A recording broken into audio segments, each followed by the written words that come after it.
This is Sagar Singh. I have done BTech from IIT Delhi. I have been teaching students for IIT JEE and AIEEE, and it's my great pleasure to be a part of Keson's education. Most of the students to whom I have taught have taken admission in IITs and NITs. Some of them are even in top 100 ranks.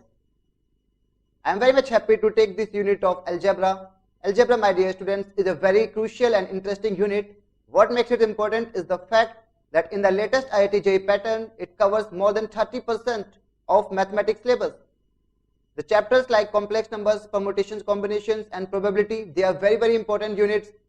And with the help of animations that have been taken care in our DVDs, you will find even the boring topics to be very, very interesting. And it's my great assurance that you will love studying algebra.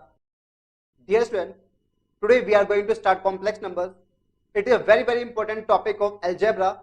Let me tell you, algebra covers almost 30% of IIT JEE, AIEEE and other engineering entrance examination, and complex number being a very, very crucial topic. It covers almost 8 to 10% of the syllabus, mathematics syllabus. And let me tell you over here that it is the only topic in algebra from where you can expect a question for sure shot. It is almost certain that a question in IIT JEE or AIEEE will be coming from this topic only. So let's start this day one of the complex number. So we will start with the very basic definition of complex number. Now what is a complex number? A complex number is basically an ordered pair of real numbers x and y such that they can be written in the form of x plus iota y. Alright, we denote the complex number by z. So where x equal to real part of z, we write it as r is z and y is the imaginary part of z. We write I am z. Okay. Now, how will we compare two complex numbers? We say that two complex numbers z1 and z2, where z1 is x1 plus iota y1 and z2 is x2 plus iota y2, they will be equal only when the corresponding real parts and the corresponding imaginary parts are equal. Alright. Now, what I mean by that? I mean to say that if z1 is a complex number, say x1 plus iota y1, and z2 is another complex number, say x2 plus iota y2, then if I say z1 equal to z2, then that implies the corresponding real part, that is x1, is equal to the corresponding real part of z2, which is x2. Alright. And similarly, I will say that the corresponding imaginary parts will also be equal. So y1 will be equal to y2. What is y1, y2? They are the corresponding imaginary parts of the two complex numbers z1 and z2. Alright. So if you understand this, let me take you to the sum of two complex numbers. Okay. Fine. So we say the sum of two complex numbers z1 and z2. z1 is x plus iota y and z2 is your x dash plus iota y dash. The sum will be defined as z1 plus z2 equal to x plus x dash. You have to basically sum the corresponding real parts and the corresponding imaginary parts. Alright. So x plus x dash are the corresponding real parts of z1 plus z2 and y plus y dash are the corresponding imaginary parts. Alright. So this is how we sum two complex numbers. So let me take a very crude example. If z1 is given by 4 plus 3 iota and z2 is denoted by 6 plus 9 iota, say. So if I have to sum the two complex numbers z1 plus z2, what will I do? I will basically add the real parts and the corresponding imaginary parts. The real parts in these two complex numbers are 4 and 6. So the addition will be 10 plus. Now I have to correspondingly add the two imaginary parts. Which are the imaginary parts over here? 3, and for the second it is 9. Alright. So it becomes 12 iota. Okay. So this is how we add two complex numbers. Similarly, we will move to product of two complex numbers. If say x comma y is the first complex number z1 and x dash comma y dash is another complex number z2, then the product will be x dash minus y dash.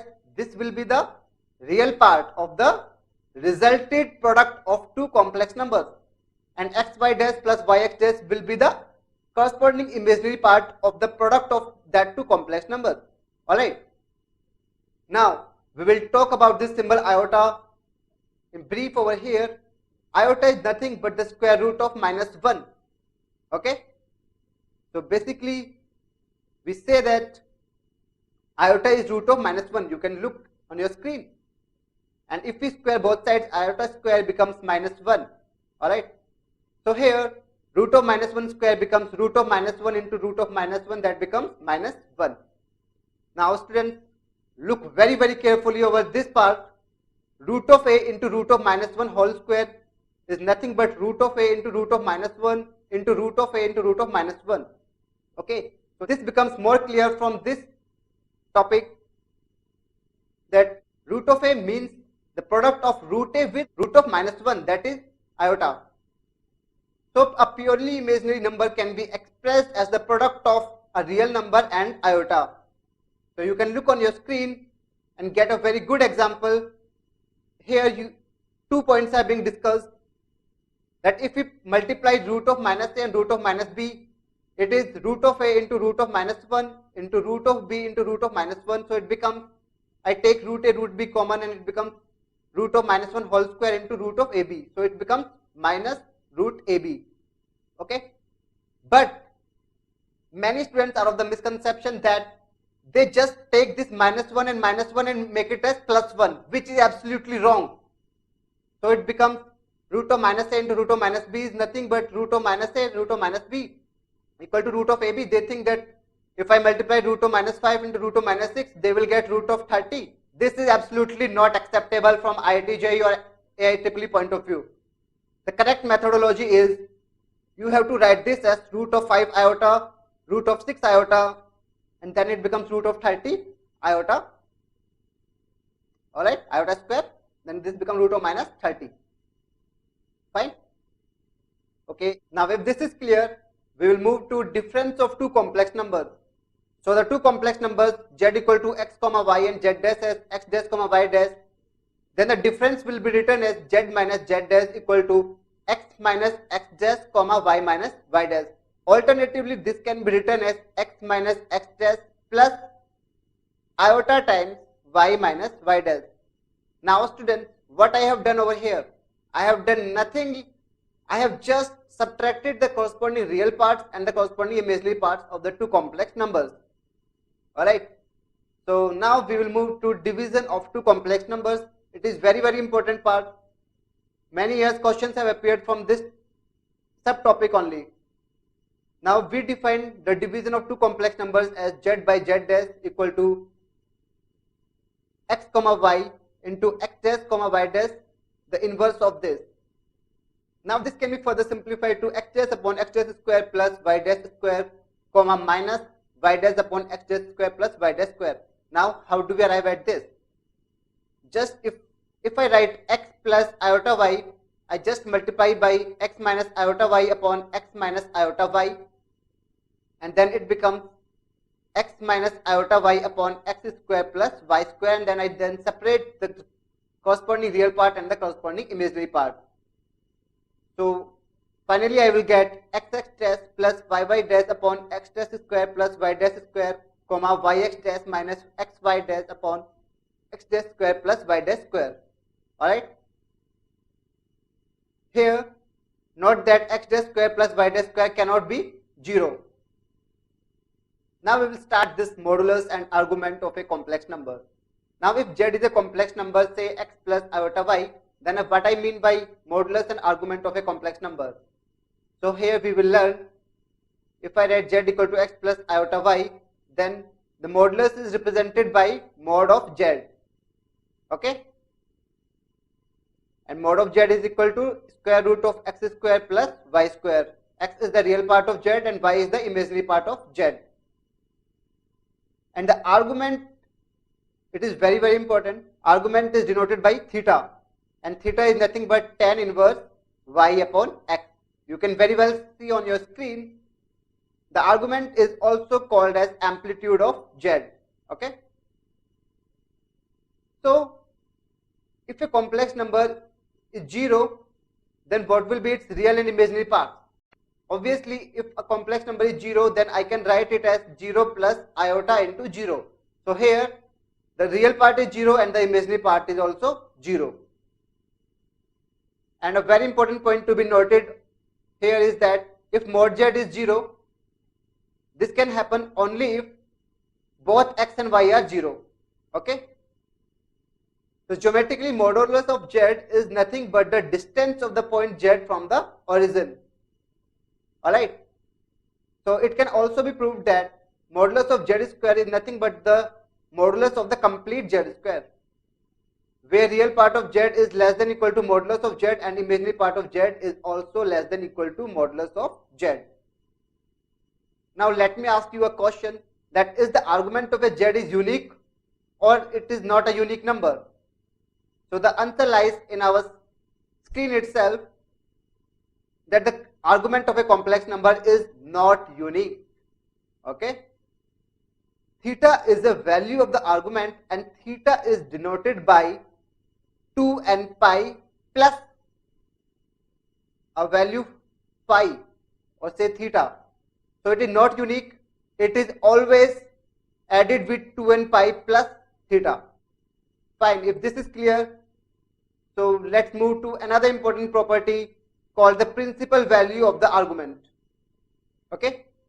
Now what is the principal value of an argument?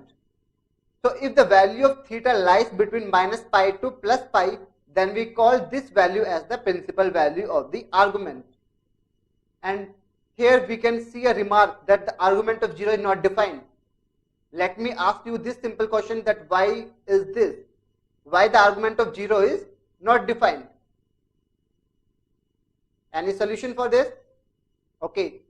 So the answer is very simple, that the complex number 0 is written as 0 plus iota into 0. Okay. Here we can see the real part is 0 and the imaginary part is also 0.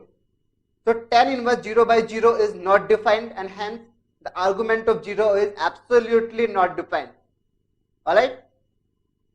So you can see a remark on your screen, modulus of z1 minus z2 is the distance between the points z1 and z2. Very important point. Several years questions have been asked from this point itself. And what does it follow? It follows that the complex number z0 and the real number r, the equation z minus z0 equal to r represents a circle with center z0 and radius r. Now how? If I say that the point z0 is fixed and the value of this modulus is r, in the equation z minus z0 equal to r, the point z0 is fixed and you have to continuously revolve it with a radius r, then it becomes a circle. Alright. Circle with center at z0 and radius as r. Fine. Good. So now we will move to very important topic. Let's take this topic, polar form of a complex number. Now if r is the modulus and theta is the argument of a complex number z, then z equal to r cos theta plus iota sin theta is the polar form, alternatively called as the trigonometrical form of z. Now it can be written as ei theta equal to cos theta plus iota sin theta. This we have also learnt in our trigonometrical ratios. So we can write z as r into ei theta. So if you see that z equal to r cos theta plus iota sin theta, it can be written as z equal to r ei theta. Okay. So this is known as the exponential form of z. We call it by polar form of z, we call it by trigonometrical form, we also call it by exponential form. Okay. So tan theta we know that y by x. Now cos theta will be your x upon root of x square plus y square. X is the real part of z. Root of x square plus y square is the modulus of z. This we have just learned. Sin theta is the imaginary part of z, that is y upon root of x square plus y square, which is modulus of z. Okay. So if the modulus of a complex number is unity, that is 1, then z can be written as simply ei theta, because here r will be 1. Alright. Fine. Now we will move to this topic, the geometrical representation of a complex number. We represent the complex number z equal to x plus iota y by a point P whose Cartesian coordinates are x comma y. You can see on the figure here. Now this ox and oy are the rectangular axis. This is the x-axis, this is your y-axis. And in our complex number, these are called the real and the imaginary axis. Now you can see the polar coordinates of P are r comma theta, where r is the modulus and theta is the argument of z. Now this plane, we call it by Argand plane or Argand diagram. Alternatively, this is being referred as complex plane or Gaussian plane. So if in the examination, if you are sitting in the IIT examination and you are seeing that you have to construct an Argand plane in place of Gaussian plane, so you need not to panic. These all the planes mean the same thing. So if you are asked to draw a Gaussian plane or a Cartesian plane or Argand plane, so you have to draw the same thing here. Okay. Now we will learn the vector representation of a complex number if this geometrical representation is clear to you. So if P is the point x comma y on the Argand plane corresponding to the complex number z equal to x plus iy, refer to ox and oy. So if P is the point x comma y on the Argand plane corresponding to the complex number z equal to x plus iy, refer to ox and oy. So you can see on the screen, this is the OP vector. So OP vector represents the magnitude of this complex number z, which is represented by x plus iota y, and the direction is given by this OP vector. Alright. The points on the Argand plane represent the sum. They can also represent the difference of the two complex numbers. So we will understand how we write the sum of two complex numbers using the vectorial representation. So here, if we see on this, the complex number z1 and z2 be represented by the points P and Q. Now we will learn how we do the summing of two complex numbers using the vectorial representation form. Here you can see the 2 points z1 and z2 are represented by P and Q on the Argand plane. You can see in the figure, here P is represented and here Q represented by z2. Okay. Now we complete the parallelogram O, P, R and Q. Okay. P is represented by x1 and Q is represented by say z2. Then the midpoints of PQ and OR are the same because it is a parallelogram. Okay. Now midpoint of PQ, what it will be? It will be nothing but z1 plus z2 upon 2, and which implies x1 plus x2 upon 2 comma y1 plus y2 upon 2. So the coordinates of the point R are x1 plus x2 comma y1 plus y2, because the midpoint of PQ and OR are the same. Alright. So in vector representation, we have z1 plus z2 equal to, you seeing z1 here, this is z1. So z1 is represented by OP vector, z2 is represented by OQ vector. Now if OPRQ is a parallelogram, then OQ will be same as PR. So this OQ is replaced by PR and it becomes z1 plus z2 equal to OP vector plus PR vector, so which is nothing but OR vector. Okay. So this is how we do the summing of two complex numbers. Similarly, we can have a difference of the two complex numbers. In this case, we represent minus z2 by q dash. You can see on the screen as well, we have written minus z2 by q dash. Okay. So this q dash is bisected at point O. Okay. And you construct the parallelogram O, P, R and q dash. Fine. So if we come to the previous page, you will see that the point R represents the R complex number z1 minus z2, since the midpoint of PQ dash and OR are the same. Now OQ is equal and parallel to RP. Thus we have in vectorial representation as z1 minus z2 can be written as OP vector minus OQ vector. And if you see in the figure, what is OQ? OQ can be replaced as minus OQ dash. Okay. So if OQ can be replaced as minus OQ dash, then I can simply write this z1 minus z2 as OP vector equal to plus QO vector equal to OP vector plus PR vector, and this is nothing but QP vector. Okay, where is QP? This is the QP. So it follows that the complex number z1 minus z2 is represented by vectors QP vector, where the points P and Q represent the complex number z1 and z2. So this is how we do the difference of two complex numbers. Dear students, now we will learn the conjugate of a complex number. Now if z is x plus iota y, then its conjugate is represented by x minus iota y. So the plus sign is replaced by a negative sign minus. Okay, and it is represented by Z bar. It is seen that the numbers conjugate to Z1 plus Z2 and Z1 Z2 are Z1 bar plus Z2 bar and Z1 Z2 bar. Okay, so if I say that Z1 is a complex number x plus iota y, or simply take an example as 6 plus 5 iota, then its conjugate will be represented by 6 minus 5 iota.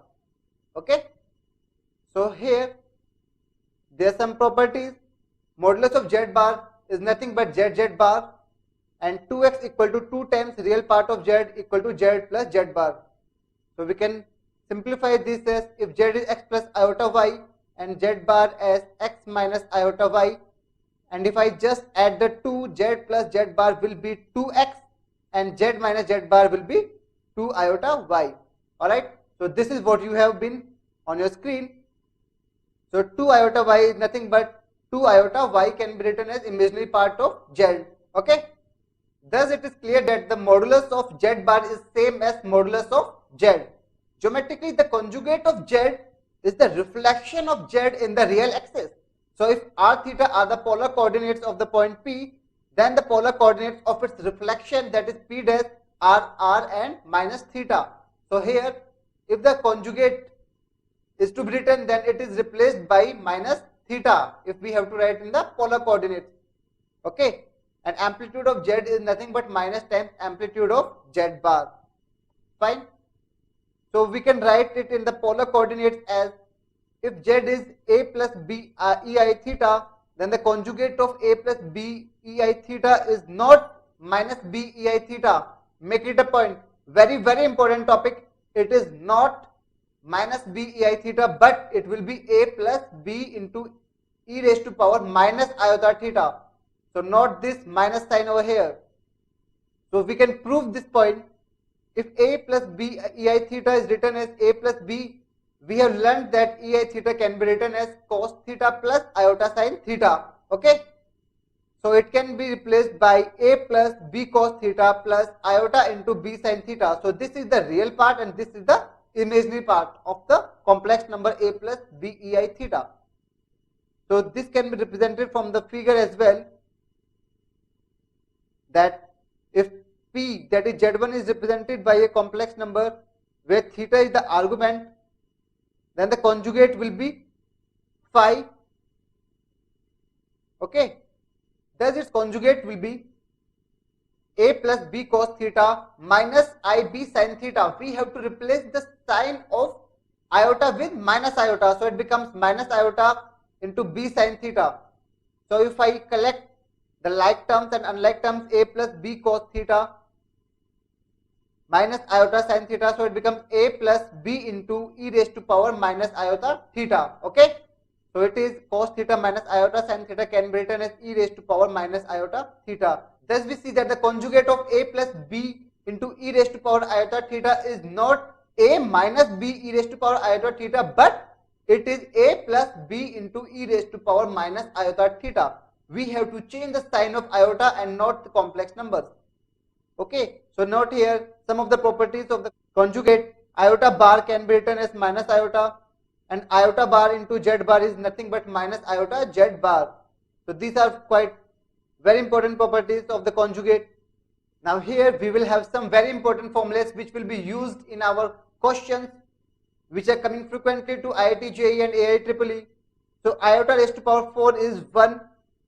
Similarly, iota raised to power 4n is also equal to 1. Iota raised to power 4n plus 1 will be iota.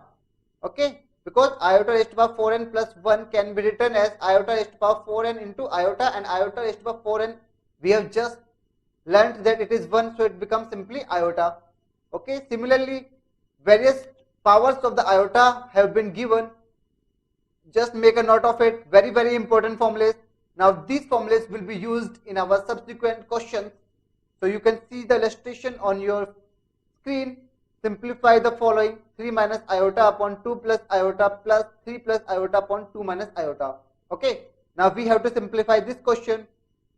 So we just have to rationalize 3 minus iota upon 2 plus iota plus 3 plus iota upon 2 minus iota. So there are two ways of doing this. If first one is to rationalize the two complex numbers separately or just take an LCM. The second part, that is by taking LCM, has been shown in the screen.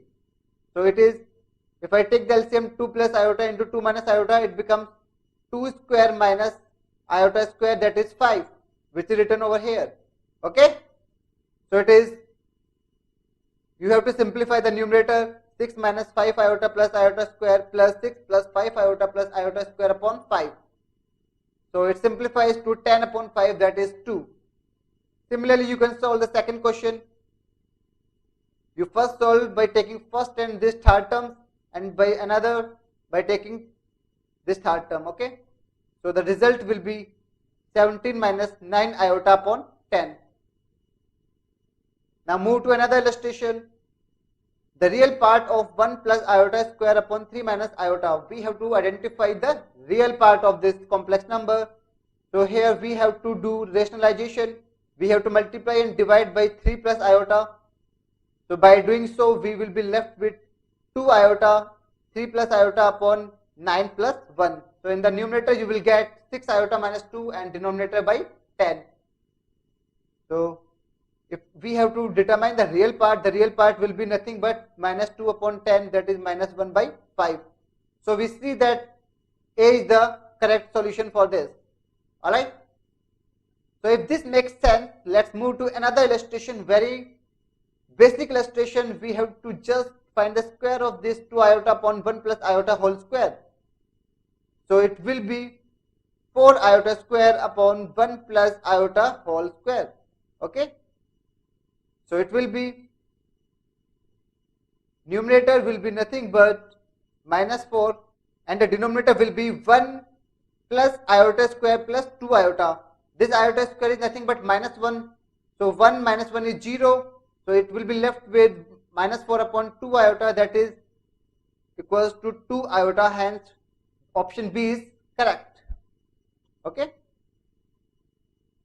So move to another illustration, very good illustration. The smallest integer for which the complex number 1 plus iota upon 1 minus iota raised to power n is 1 is, we have to identify the value of n for which the value of this complex number is equal to 1. Okay. So we have to rationalize this complex number 1 plus iota upon 1 minus iota, and doing by the same procedure as we have done in our earlier question, we will left with 1 plus iota upon 1 minus iota is nothing but iota. So iota raised to power n equal to 1. This becomes possible only if iota raised to power n is equal to 4. Okay, because we have learned that iota raised to power 4 is equal to 1. So the value of n has to be 4 to make it equal to 1. Alright. So this makes sense. Hence option D is correct because the value of n is 4 and 4 is not there in any of the options. Okay. So none of these is the correct option. Now move to another illustration. It's kind of a subjective question. In this question we have to prove that the complex number z which satisfies the equation z minus 5 iota upon z plus 5 iota equal to 1 lies on the x-axis. So for this question we will have to write z minus 5 iota upon z plus 5 iota equal to 1. We take z plus 5 iota to the right hand side and square both the terms. And if I replace z with x plus iy, I will be left with x square plus y minus 5 whole square equal to x square plus y plus 5 whole square. Now how do we get this? Because we know that the modulus of z is nothing but root of x square plus y square. That is root of real part square plus root of imaginary part square. Okay. So it becomes 20y equal to 0 or y equal to 0. So if I get y equal to 0, obviously the complex number z lies on the x-axis. Okay. We move to another question. Z plus z bar equal to 0 if and only if. There are four options on your screen. Real part of z equal to 0. This is the A option. B option is imaginary part of z equal to 0. C option is none of these, and D is imaginary part of z equal to 2. Okay. So we first write z plus z bar is 0. What is z? Let's take an example, x plus iota y. Z bar will be the conjugate, that is what it will be? It will be simply x minus iota y. Okay. Then we add the 2z plus z bar will be 2x. And if it is say z plus z bar equal to 0, then 2x equal to 0 or x equal to 0. And x is the real part of z. So real part of z equal to 0. Hence option A is correct. Okay. Now same question based on the same form. If z bar equal to 0, then what happens? Then z bar, we have seen that z equal to x plus iota y, and z bar is the x minus iota y. Then z bar is nothing but x square plus y square. It will be 0 if x square plus y square equal to 0. Okay, and hence that is z equal to 0. Let's move to this illustration, argument of z plus argument of z bar. We have to identify the correct option out of these 4 options. Argument of z plus argument of z bar equal to argument of z bar, and argument of z bar equal to argument of mod z square, because z into z bar is nothing but modulus of z square. We have seen in the properties of modulus and arguments. Okay, now we are getting with argument of mod z square, and since mod z square is a positive real number, so argument of mod z square will be 0. Alright, thus we see that the option A is correct. Okay, so this was the end of the day. In this we have learned the polar form of the complex number, we have learned the product and division of complex numbers along with the modulus and arguments of the complex number. Fine.